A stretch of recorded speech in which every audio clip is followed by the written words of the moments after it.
Kaya niyo po ba kayo or Nasa gilid na ng overpass sa Ortigas Extension Road, Rosario, Pasig City ang lalaking ito nang datna ng UNTV News and Rescue Team. Alas 2:30 kaninang madaling araw, November 2. Kinilala ang rider na si Arvin Castillo Quibral na iniinda ang sakit sa kaliwang tuhod at kaliwang siko. Nagtamo ang pasyente ng mga galos sa iba't ibang bahagi ng kanyang katawan.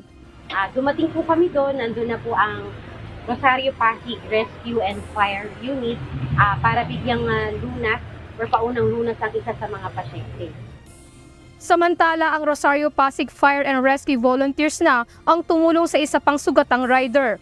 Ayon sa Rosario Pasig Fire and Rescue Volunteers, nagkalat ang langis sa bahagi ng kalsada kung saan naaksidente ang dalawang motorsiklo. Meron po kasing tawag sa amin ng command center ng Pasig na meron po daw na aksidente dito sa babaw ng tulay ng Jenny. So agaran po kami responde.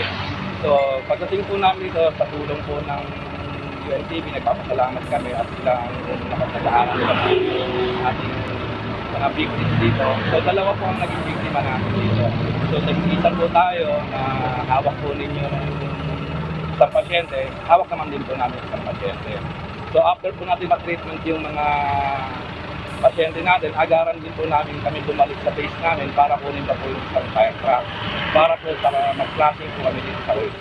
Matapos malapatan ng pangunang lunas ang dalawang pasyente, tumanggi na ang mga ito na magpadala pa sa ospital. Lizel Nael, UNTV News and Rescue. Diyos ang aming sandigan, serbisyo publiko ang aming pinahahalagahan.